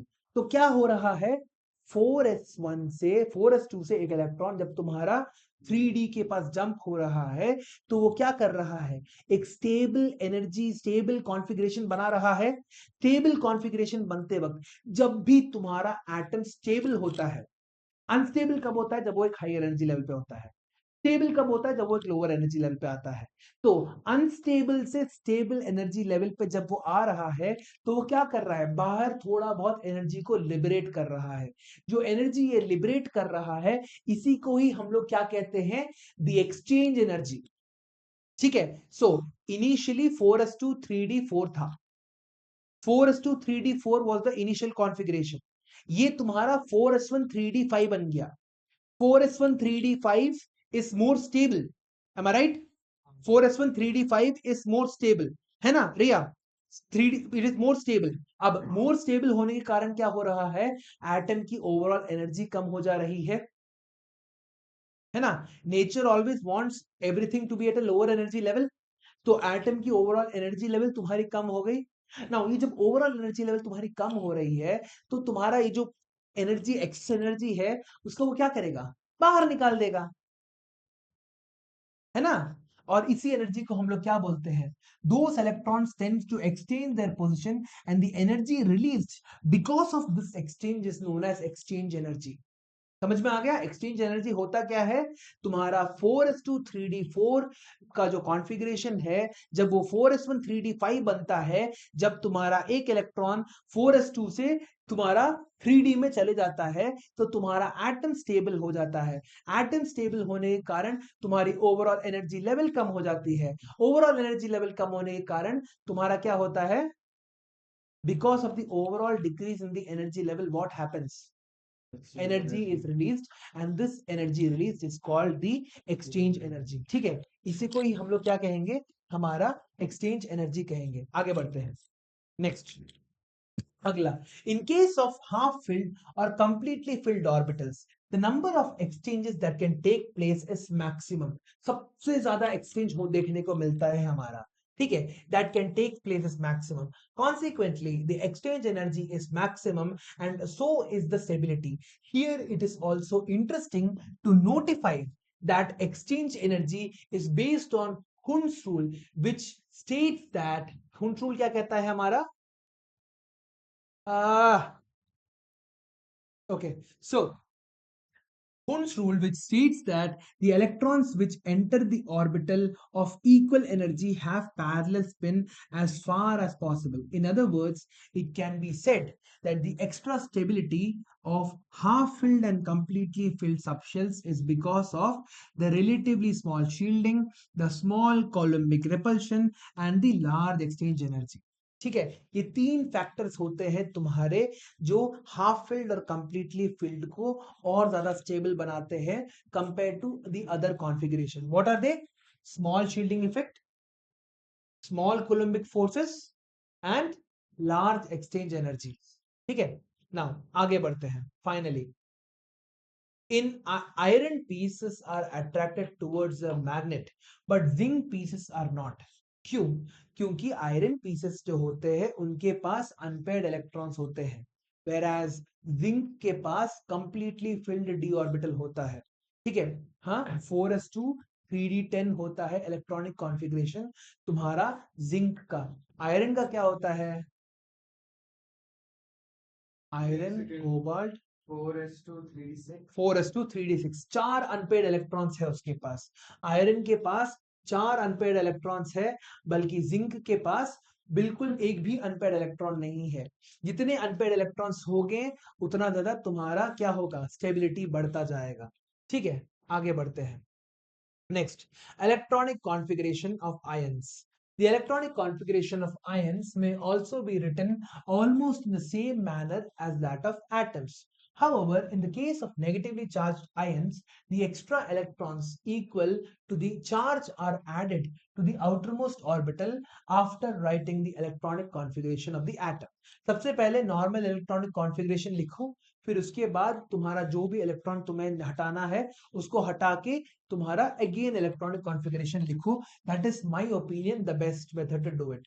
ठीक है, जैसे तुम्हारा क्लोरीन का क्या है? 1s2 2s2 2p6 3s2 3p5. उसमें एक इलेक्ट्रॉन जुड़ने के बाद क्या हो जाएगा? 1s2 2s2 2p6 3s2 3p6. That will be the electronic configuration of that ion. बहुत सिंपल है. In case of positively charged ions, again क्या करो? ओरिजिनल तुम्हारा कॉन्फ़िगरेशन लिखो, फिर उसके बाद में हटा के नया कॉन्फ़िगरेशन लिख दो. ठीक है, डायरेक्टली लिखने की कोशिश करोगे मिस्टेक्स निकल के आ सकते हैं. That is the reason why they ask you to write it separately. ठीक है, thus in case of Fe2 plus ions, the electrons are removed from the 4s orbital first and not from the 3d orbital. ठीक है, here remember that always the removing electrons having the highest value of n first, जिनका value 4s और 3d, 4s के electrons को तुम सबसे पहले हटाओगे, फिर उसके बाद 3d के इलेक्ट्रॉन्स को हटाओगे, इवन दो तुम्हारा 3d जो एनर्जी है 4s से स्लाइटली ऊपर है. ठीक है, you will remove the 4s के इलेक्ट्रॉन्स को पहले, क्योंकि n की वैल्यू जिसकी सबसे ज्यादा होती है उसके इलेक्ट्रॉन्स को सबसे पहले निकाला जाता है. ठीक है, सो 4s और 3d में 4s को पहले हटाया जाएगा. ठीक है, यहां पे देखो आयरन का, देखो आयरन का क्या है? 1s2 2s2 2p6 3s2 3p6 3d6 4s2. तो 4s2 पहले हट गया तो तुम्हारे पास क्या बचा? सिर्फ और सिर्फ 3d6 बचा है. ठीक है, समझ में आ गया? इलेक्ट्रॉनिक कॉन्फ़िगरेशन लिखना समझ में आ गया? अब जो भी डाउट्स हो तुम लोग मेरे को संडे को पूछ सकते हो. ठीक है, जो भी तुम्हारे पास डाउट्स निकल के आ रहा है you can ask me on Sunday. ठीक है, सो यहीं पे हमारा स्ट्रक्चर ऑफ एटम का कंप्लीट रिविजन हमारा 4 वीडियो के अंदर खत्म हो चुका है. ठीक है, I really hope you like this videos.